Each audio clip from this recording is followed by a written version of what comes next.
Spoštovani predsednik, spoštovani dragi gospe in gospodje, dragi prijatelji, v čast mi je, da vas lahko danes pozdravim, da sem lahko tukaj med vami, se že vnaprej veselim tudi pogovorov z vami v tem prelepem kraju, ki ima tako veliko in tako globoko, pomenljivo vlogo tako v slovenski preteklosti kot sedanjosti in seveda tudi prihodnosti.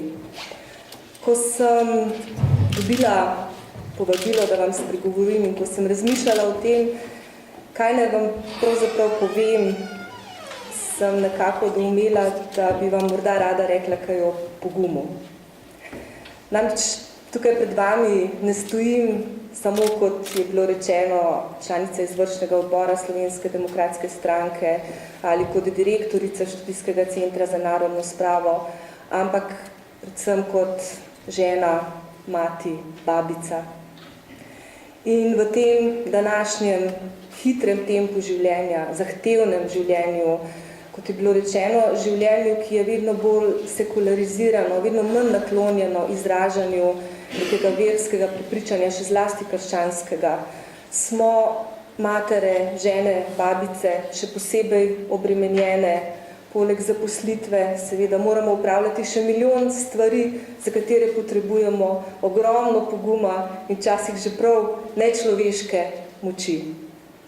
In tudi pri svojem delu na Študijskem centru za narodno spravo se srečujem z ljudmi, ki imajo na eni strani ogromno poguma, da povejo svojo tragično izkušnjo, ki je tragična izkušnja nas, Slovenk in Slovencev.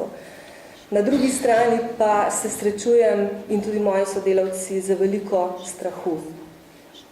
Namreč Slovence nas je strah in pravzaprav nas je vedno bolj strah. Kot da smo ujeti v neko spiralo zla, ki nas je ujelo v 20. stoletju in nas nikakor noče zapustiti. In tukaj moramo narediti odločilen korak mi sami. Moramo biti pogumni, to pa je včasih težko. In kakšno olajšanje je, ko se človek zave, da je pravzaprav v tem svojem strahu in v tem svojem pogumu v Božjih rokah. Vedno, ko razmišljamo, ali narediti nek odločilen korak, ali sprejeti neko pomembno odločitev za prihodnost, vedno se moramo zavedati tega, da smo v toplih, varnih Božjih rokah.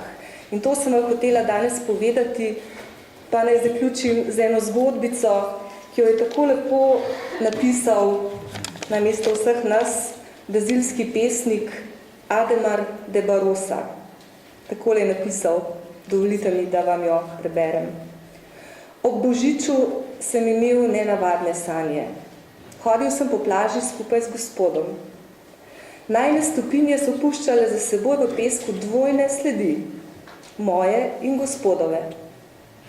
Obšla me je v spanju ideja, da predstavlja vsaka moja stopinja en dan mojega življenja.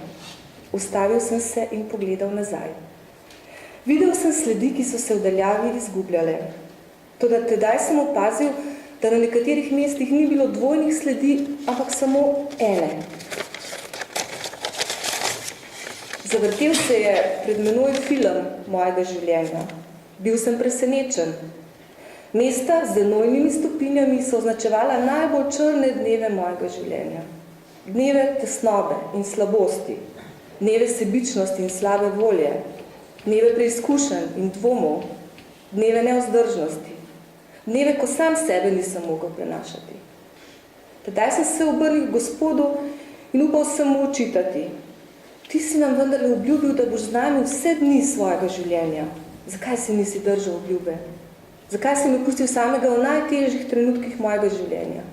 V dneh, ko sem najbolj potreboval tvojo prisotnost. Gospod pa mi je odgovoril. Dragi prijatelj, tiste dni, ko si videl sled samo enih stopinj, sem te nosil v svojem naročju.